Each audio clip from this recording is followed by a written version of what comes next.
एक second Koy ang nuna kansa. Koy kansa niyo. Ang quality sari lang.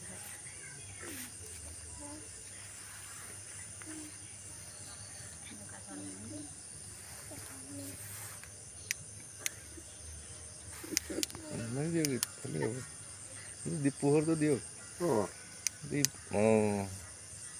अपनी यार अपना बहुत ये तो कोनोबाई लई दिया बोले জান জানো কলে লই তারপরে আউন করম তো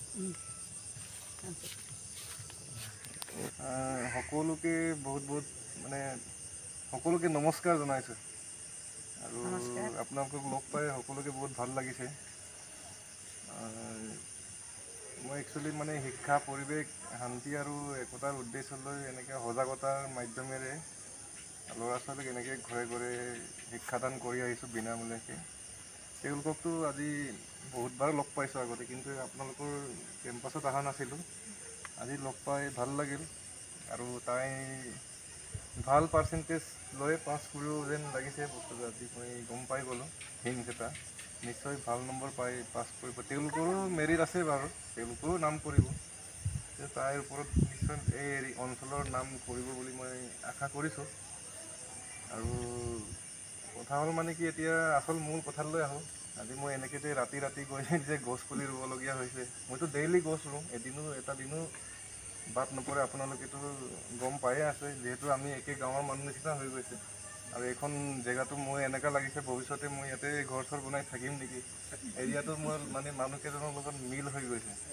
কিন্তু আপোনালোকে বহুত মোক মৰম চেনেহ চকুচ দিছে মোৰ ফালৰ পৰা আপোনালোকক কি দিম কথাটো তেনেকুৱা মই মানে বহুত জেগাত গৈছোঁ কিন্তু এই স্থানৰ নিচিনা মানুহ ক'তো লগ পোৱা নাই আৰু যিয়ে নহওক এতিয়া কথা হ'ল মানে গছ গছনিৰ কথা লৈ আহোঁ এতিয়া তেওঁলোকক প্ৰকৃতিৰ বিষয়ে যদি আমি সুধোঁ কিতাপৰ বিষয়ে বহুত জানিব কিন্তু প্ৰকৃতিৰ বিষয়ে সুধিলে মানে বিগ জিৰ' বুলি ক'ব লাগিব কথা হ'ল মানে কি আমাৰ এডুকেশ্যন ছিষ্টেমটো শিক্ষা ব্যৱস্থাটো এনেকুৱা হৈ গৈছে আজি প্ৰকৃতিৰ বাহিৰত গৈছে সেইকাৰণে আজি তোমালোকক স্কুলৰ টাইম টেবুল চেঞ্জ কৰিবলগীয়া হৈছে এতিয়া এই দুই এদিন বৰষুণ দিয়া নাই বৰষুণ দিছে বুলি তোমালোকে বা আমি সকলোৱে অলপ ৰিলেক্স পাইছোঁ এতিয়া কিছুদিন আৰু 3-4 দিন পাছত আকৌ ভল্টেজ আহি যাবগৈ তেতিয়াহে মানে আমি অনুভৱ কৰিছোঁ যে গছ মানে কি সেইকাৰণে ভৱিষ্যতটো তোমালোকৰ বেছি অন্ধকাৰ হ'ব মানে কাৰণ এতিয়া গছ গছনি নাইকিয়া হৈ গৈছে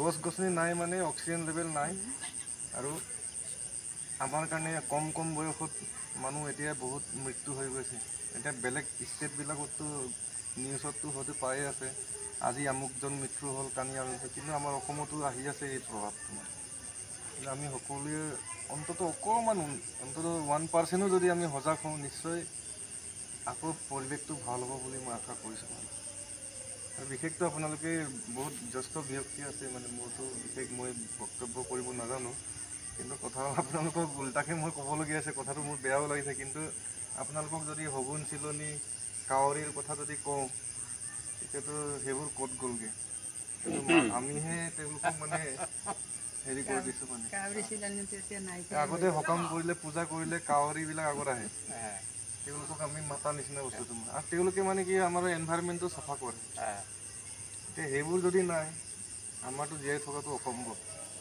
সেইকাৰণে ল'ৰা ছোৱালীক সেইবোৰৰ ওপৰত জ্ঞান দিব লাগিব আৰু তোমালোকে এটলিষ্ট এতিয়াৰ পৰা বেলেগ দিন নহ'লেও বাৰ্থডেটোতো বহুত স্পেচিয়েল দিন চবৰ কাৰণে এই বাৰ্থডেটোত এটলিষ্ট ফুল এজোপা হ'লেও কলগছ এজোপা হ'লেও ৰুই দিব মানে আমি ভাবিব লাগিব যে আমি পৃথিৱীত জীয়াই আছোঁ পৃথিৱীটো আমি ভাল কৰিব লাগিব মানে আমি যদি ভাল নকৰোঁ কোনে কৰিব কথাটো সেইটোৱে মানে আপোনালোকক সকলোকে ধন্যবাদ বিশেষ বৰ ৰাতি হৈ গ'ল আৰু ৰাতি গছ সাধাৰণতে নোৰোৱে দিনতে ৰুৱে কিন্তু মোৰ সময় নিমিলে সেইকাৰণে ৰাতি ল'ৰা ছোৱালী শিক্ষা দিয়াৰ মাধ্যমেদিয়ে মানে এনেকৈ অলপ অলপ সজাগ কৰি আহিছোঁ আমি আশা কৰিছোঁ আমি সকলোৱে সজাগ হওঁ ইয়াৰ অবিহনে আমি জীয়াই থাকিব নোৱাৰোঁ সেইটো চিয়ৰ গছ অবিহনে আমি জীয়াই থাকিব নোৱাৰোঁ আৰু দেউতা আপুনি কিবা এটা ক'ব লাগিব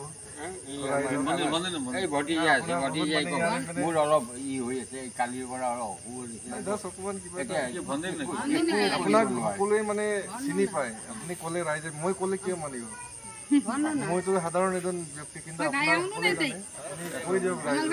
আপুনি আগৰ কথাটো আমাতকৈ পৃথিৱীটো আপুনি আগত দেখিছে। আগত দেখিছোঁ এতিয়া আপুনি নিশ্চয় জানে কেনেকুৱা পৰিৱেশটো আছিলে, তেওঁলোকক বুজাই দিয়ক। তেওঁলোকে বিশ্বাস নকৰিব বা ৰাইজক কৈ দিয়ক কথা। আগতেতো আমাৰ গছ-গছনি যি হিচাপে ইয়াত আছিলে, হয় আমাৰ ইয়াৰে আমি এটা প্ৰমাণ দিব পাৰোঁ আমাৰ বালিপুখুৰীত। হয় বালিপুখুৰীত এনেকুৱা গছ আছিল, হয় এনেকুৱা ডাঙৰ ডাঙৰ প্ৰকৃতিক যিবিলাক প্ৰকৃতিয়ে তাত বতাহ, বায়ু, পানী হয়। যিটো এনে আহৰণ কৰিব পাৰে, সেই বস্তুটো ইয়াত। সেইকাৰণে তেতিয়া আমাৰ দিনত কি আছিলে, সময়মতে বাৰিষা, সময়মতে খৰালি, যিটো প্ৰকৃতিৰ কোনো লৰচৰ আমাৰ দিনত প্ৰকৃতি কেতিয়াও লৰচৰ হোৱা নাছিল।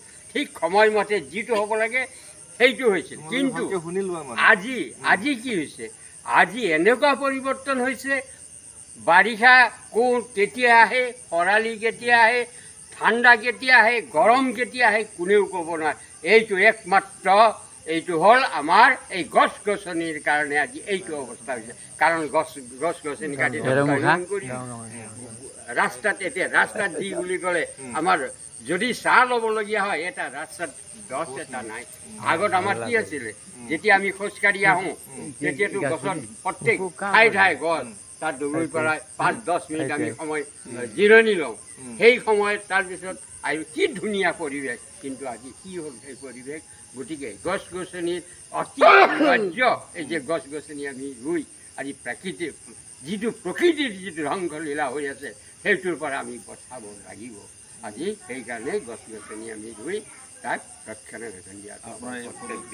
আপোনাৰ এই পদক্ষেপক আমি ধন্যবাদ। ঠিক আছে, বহুত বহুত ধন্যবাদ। বিশেষকৈ উঠি অহা প্ৰজন্মটোৱে এইটো বিষয়ে এনে কোৱা নাই কথাটো, চিঞৰি যে কৈছে, নিশ্চয় তোমালোকে দেখা নাই, তেখেতে দেখিছে বা আমিও দেখিছোঁ দুই এটা কথা। তেনেকুৱাই আছিলে তেতিয়া। হয় নে নহয় বস্তুটো? তোমালোকে সেইকাৰণে অলপ অনুভৱ কৰিবা এতিয়াৰ পৰা বস্তুটো। মানে অকল কিতাপৰ নলেজটো ল'লে একো কাম নাই। মানে প্ৰকৃতিৰ বিষয়ে কেতিয়া আম গছৰ ফুল লাগে জানিব লাগিব বস্তুটো। মানে কঁঠাল কেতিয়া লাগে, কোনটো ছিজনত কি ধান ৰুৱে, এইবোৰ জানিব লাগিব। কাৰণ পৃথিৱীটো তোমালোকে এটা টাইমত চলাব লাগিব। বুজি পাইছা কথাটো? ঠিক আছে, বহুত বহুত ধন্যবাদ। আপুনিয়ে ৰুই দিয়ক।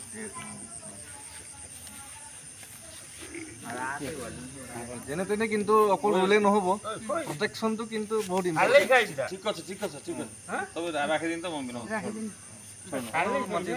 মাটি যা কেতিয়া যা কোন তো মম্মি না পালন কৰি ৰখাটো আমাৰ সকলোৰে মানে দায়িত্ব হয়। আরে পুরি নিকালে রাখতে